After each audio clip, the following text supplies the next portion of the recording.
एक लड़की लगभग 1:30 बजे के आसपास अपने घर जाने के लिए एक ऑटो पकड़ती है और ऑटो पकड़ने के बाद जैसे ही अभी कुछ ही दूरी पर चला था, लगभग उसे 30 किलोमीटर का सफ़र करना था। लड़की को थोड़ा शक होता है। वो अपनी भाभी को तुरंत फ़ोन मिलाती है। भाभी से कहती है कि भाभी, मुझे ये ऑटो वाला बिल्कुल भी अच्छा नहीं लग रहा है। ऐसा लग रहा है जैसे कि आप कुछ संदिग्ध है, जैसे कि इसकी नीयत खराब है। जैसे ही लड़की ने अपनी भाभी को ये बात बताई तो भाभी कहती है कि बिल्कुल भी परेशान होने की ज़रूरत नहीं है, मैं तुम्हारे भैया से बात करती हूँ। और अब भाई फ़ोन पर बातचीत करने लगता है।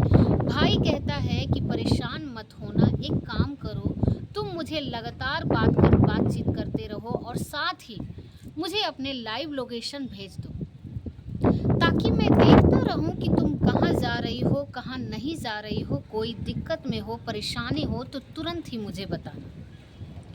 बहन ने वही काम करने की कोशिश की जो भाई ने बिल्कुल रास्ता बताया था और अचानक ही बहन का नंबर बंद हो जाता है। जैसे ही बहन का नंबर बंद होता है, उसके बाद बहन का जब नंबर नहीं मिल रहा था, भाई परेशान हो जाता है और भाई के दिमाग में आता है क्यों ना 112 नंबर पर कॉल करके पुलिस से मदद मांगी जाए। तुरंत ही पुलिस मदद भी करेगी, लेकिन पुलिस शायद उतनी ईमानदारी से, उतनी शिद्दत से वो काम नहीं कर पाती है और देखते ही देखते एक कत्ल हो जाता है। और इस कत्ल की गूंज उस इलाके में उत्तर प्रदेश के मुखिया यानी कि मुख्यमंत्री योगी आदित्यनाथ तक वो बात पहुंच जाती है। तो फिर मामला कुछ अलग हो जाता है। जिसने कत्ल किया फिर उसको एनकाउंटर में ढेर कर दिया जाता है। दरअसल इस कहानी को सुनने के बाद आप लोग भी सोचने पर मजबूर हो जाएंगे कि कुछ लोगों की मानसिकता किस लेवल तक गिरी होती है।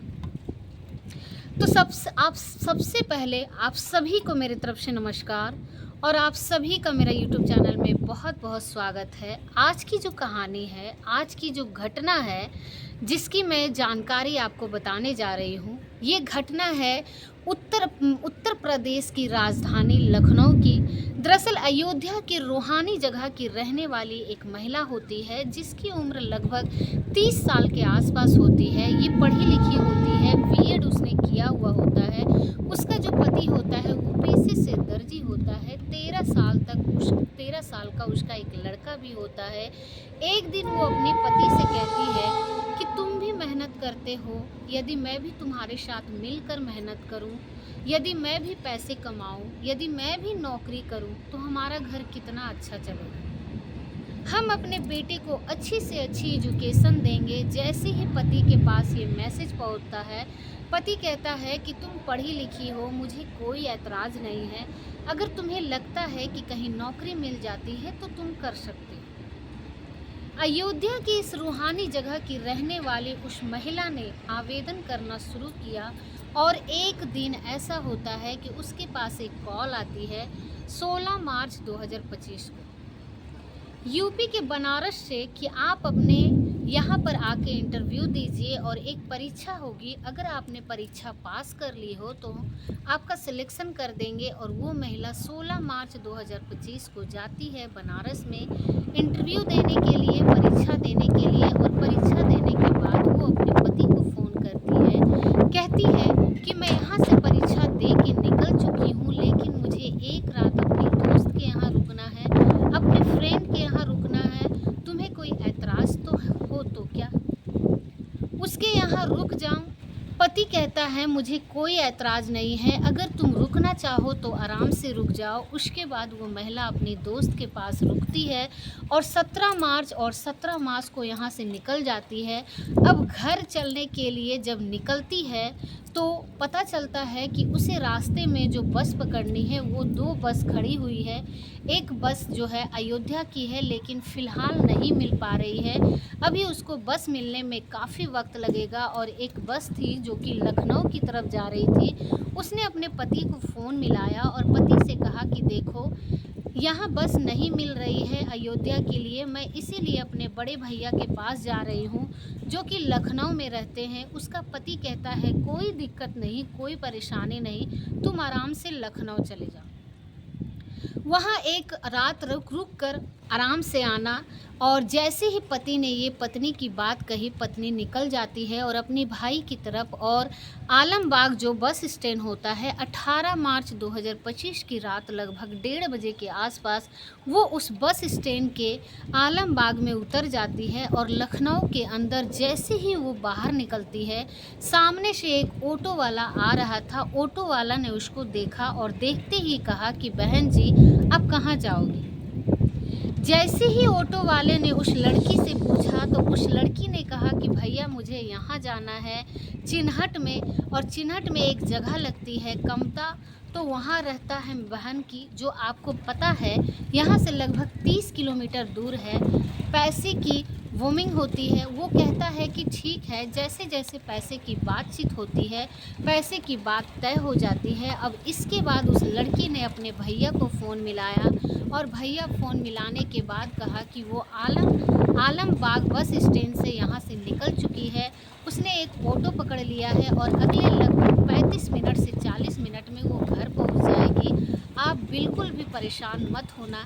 जैसे ही अभी ये सफ़र थोड़ा शुरू ही हुआ था, अभी कुछ किलोमीटर चले ही थे कि अचानक उस लड़की ने दोबारा से अपनी भाभी को फ़ोन लगाया और भाभी से कहा कि भाभी, मुझे ने इस ऑटो वालों की कुछ आदत अजीब सी लग रही है। बात करने ढंग से उसका अजीब सा लग रहा है। बोल चाल भी ढंग बिल्कुल नहीं, ऐसा लग रहा है जैसे कि ये नशे में हो।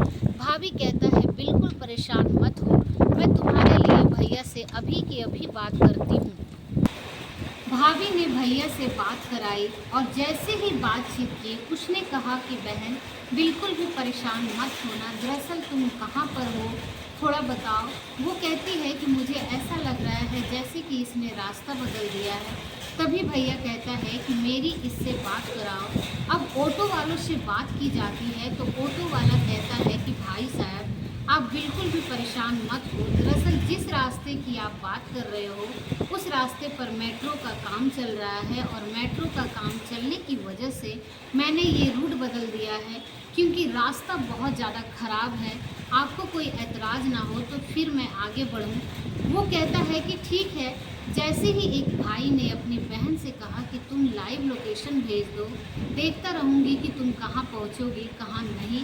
अब रात के 2:35 का आसपास का वक्त हो चला था। वो आती नहीं है, दिखाई नहीं देती है। ना ही फ़ोन पर जब बातचीत की जाती है तो फ़ोन उसका बंद हो जाता है, यानी कि फ़ोन स्विच ऑफ हो जाता है और भाई की टेंशन बढ़ जाती है। भाई ने फिर ट्राई किया। लगातार वो 10 से 15 मिनट तक ट्राई करता रहा। वो सोचता रहा कि आखिरकार करूं तो क्या करूं। तभी उसके दिमाग में ख्याल आता है कि 112 नंबर पर फ़ोन करता हूँ, पुलिस को सूचना देता हूँ, उसकी बहन खतरे में है। जैसे ही उसने रात को 3 बजे के आसपास अपनी बहन के लिए फ़ोन किया, पुलिस ने इस मामले को उतनी गंभीरता से नहीं लिया था।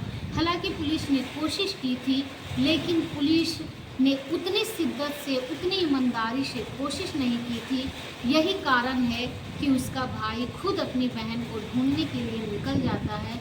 पुलिस भी ढूंढ रही थी और अब ये बात थी कि रात के 18 मार्च की, अब 19 मार्च की सुबह का समय हो जाता है। सुबह के 5 बज जाते हैं, आसपास का वक्त हो रहा था। वजीद नगर का एक जगह लगती है, वहाँ पर सहकारी समिति के पास एक इसरत बाग है और इसरत बाग में उस लड़की की लाश मिल जाती है। और जैसे लाश मिलती है, परिवार के लोगों का रो रो के बुरा हाल हो जाता है। जो पति है, ये बात पहुंचती है तो पति का भी रो रो के बुरा हाल हो जाता है। पति भी पूरी कहानी बयां करता है कि कैसे कैसे वो घर से निकली थी, उसने परीक्षा दी, उसने अपनी सहेली के पास पहुंची थी, फिर अपने भाई के पास आ रही थी और ये सब हो जाता है। 13 साल का उसका लड़का था, उसका भी रो रो के बुरा हाल हो जाता है। अब ये मामला सोशल मीडिया पर बहुत तेज़ी के साथ गूंजने लगता है, वायरल होने लगता है, अखबारों में छपने लगती है और बताया जाता है कि उस लड़की ने अपने बचाव के लिए हर संभव प्रयास किया था। पुलिस की भी मदद मांगी थी, उसने लाइव लोकेशन भी शेयर की थी, लेकिन आखिरकार मामला क्या है, जैसे ही हड़कंप मचता है, उसके बाद फिर पुलिस ने अपनी खामियों को देखते हुए 6 पुलिस वालों को तत्काल प्रभाव से सस्पेंड कर दिया गया और पुलिस ने ये प्रण लिया कि जितनी जल्दी हो सके इस घटनाक्रम का हम खुलासा करें। 60 पुलिस की 6 टीमें बनाई जाती हैं ये देखने के लिए कि आखिरकार पूरा मामला क्या है। पूरी जांच पड़ताल पुलिस करना शुरू कर देती है और पुलिस ने लगभग 6000 सीसीटीवी कैमरे को खंगाला शुरू किया और 6000 सीसीटीवी कैमरे खंगालने के बाद एक दुबका एक जगह लगती है। दुबका के पास पता चलता है कि एक बिना नंबर प्लेट का एक ऑटो है जो लगातार चक्कर काट रहा है। दरअसल जब तक आगे बढ़ रहा है वो बड़े संभल कर आगे बढ़ रहा है, लेकिन पुलिस ने सोचा कि इसकी हिस्ट्री चेक करते हैं, देखते हैं कि आखिरकार ये कहाँ से आया है, कहाँ गया है, कहाँ नहीं गया है। जब उसकी हिस्ट्री को चेक करना शुरू किया तो उसके बारे में पता चलता है कि इसका कुछ ना कुछ रोल है। अब पुलिस ने ये तो अंदाज़ा लगा लिया था कि इस तरह का ऑटो, इस तरह का रिक्शा जो संदीप है, साथ ही पुलिस ने ये देखना शुरू किया कि आखिरकार ये जो ऑटो है दुर्गा के पास देखा गया है क्या। पुलिस ने लगभग 5000 जो नंबर्स थे, 5000 नंबरों से पुलिस ने सर्विस लाइन में लगा दिया। जैसे ही पुलिस ने 5000 नंबरों को सर्विस लाइन में लगाया, अब पुलिस ने ये देखना शुरू किया कि घटना स्थल पर जहाँ पर लाश मिलती है वहाँ पर कितने नंबर एक्टिवेट थे और साथ ही जो दुबका जगह था क्या वहाँ भी वही नंबर एक्टिवेट होते हैं। तब छटनी करते करते आखिरकार पुलिस के सामने 2 नाम आते हैं। एक का नाम होता है अजय कुमार त्रिवेदी और दूसरा का नाम होता है दिनेश कुमार।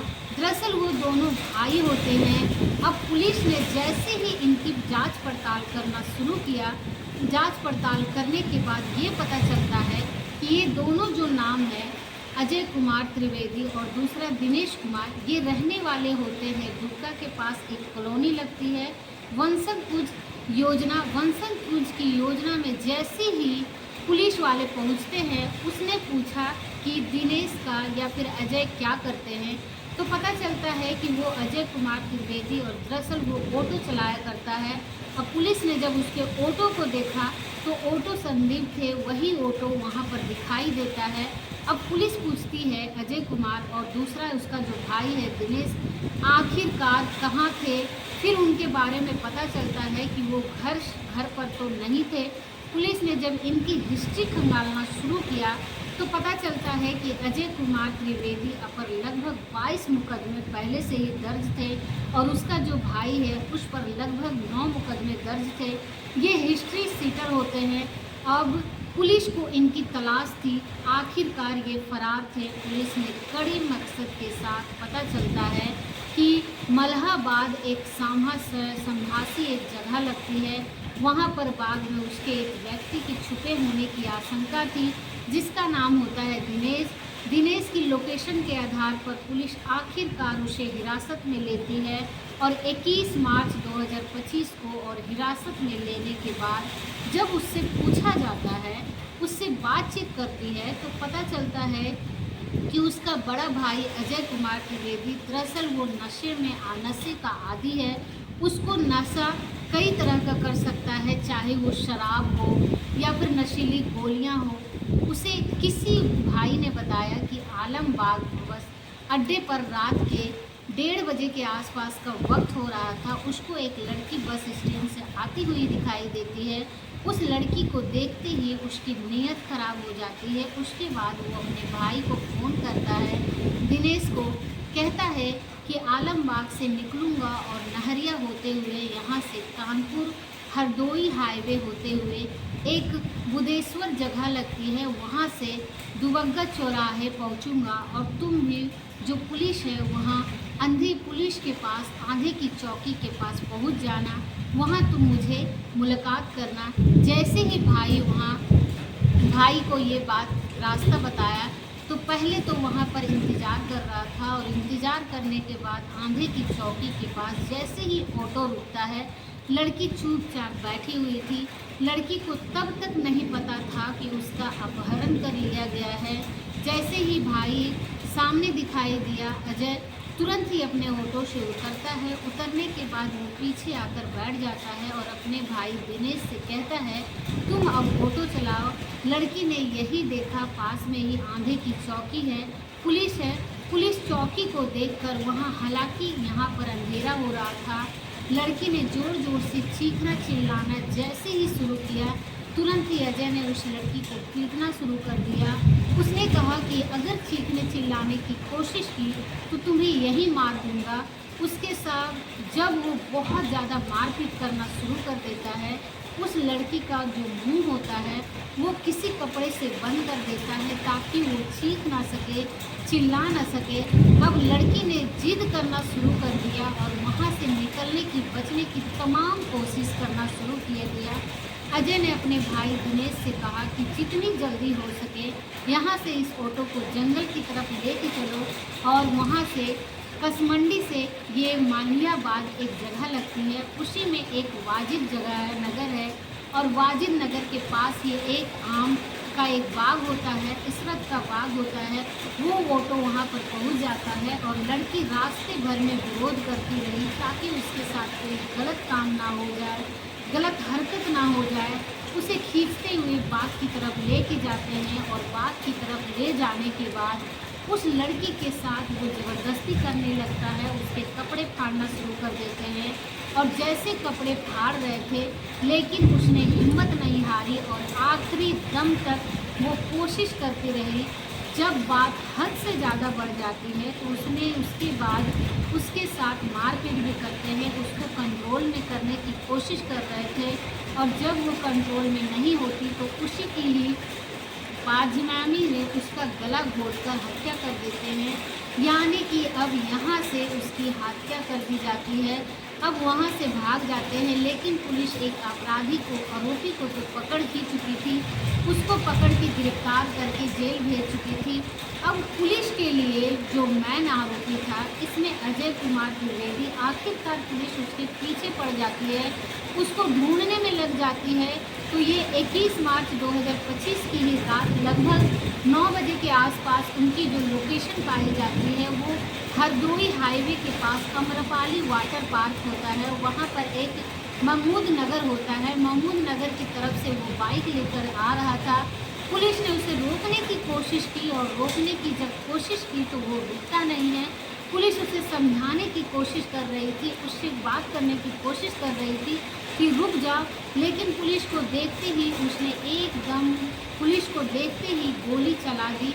और जैसे ही वो पुलिस की तरफ गोली चलाता है, पुलिस जवाबी कार्रवाई में उसको भी गोली मार देती है। जैसे ही उस व्यक्ति को गोली लगती है वो गंभीर रूप से घायल हो जाता है और नज़दीकी उसे हॉस्पिटल में एडमिट कराया जाता है, लेकिन तब तक उसकी मौत हो चुकी थी। जैसे ही पुलिस ने उसके बारे में जानने की कोशिश की तो पता चलता है कि 1 साल पहले उसने पत्नी का देहांत हो चुका है और उसकी 1.5 साल की बेटी है जो छोटी सी बच्ची है। अब उस बच्ची की परवरिश कैसे होगी, साथ ही उसकी वजह से एक बेकसूर महिला की, जिसकी कोई गलती नहीं थी, वो भी मेहनत से अपने पति का, अपने परिवार का भरण पोषण करना चाहती थी, जो अपने बेटी को एक अच्छी एजुकेशन देना चाहती थी। एक नौकरी की तलाश में उसकी, उस महिला को देखकर नीयत खराब हो जाती है। उसके साथ ही रेप जैसी घटना को अंजाम देने की पूरी कोशिश करता है, लेकिन उस महिला को अपनी जान देना बेहतर समझा। लेकिन उस दरिंदे के सामने वो किसी भी कीमत पर झुकी नहीं। जब ये बात उत्तर प्रदेश के मुख्यमंत्री योगी आदित्यनाथ तक पहुंचती है तो इस घटना को लेकर उन्हें बड़ा अफसोस होता है और इस मामले की जांच पड़ताल तब तक की जाती है तो पता चलता है कि आखिरकार वो व्यक्ति खुद हिस्ट्री का सीटर होता है। पुलिस ने उसको एक सबक सिखाने के लिए हमेशा के लिए मौत का नींद सुला दिया। दोस्तों, इस पूरे घटनाक्रम को सुनाने का उद्देश्य किसी को परेशान करना नहीं, किसी का दिल दुखाना नहीं, बल्कि आपको जागरूक करना है, आपको सचेत करना है। और उम्मीद करते हैं कि आपको ये वीडियो बहुत ही ज़्यादा पसंद आया होगा। आपको ये मेरी मेहनत अगर पसंद आई होगी तो एक लाइक करके, अगर अभी तक आपने हमारा चैनल को सब्सक्राइब नहीं किया है तो प्लीज़ हमारे चैनल को सब्सक्राइब करें और हमारे वीडियो को वॉच करने के लिए आप सभी लोगों का बहुत बहुत धन्यवाद।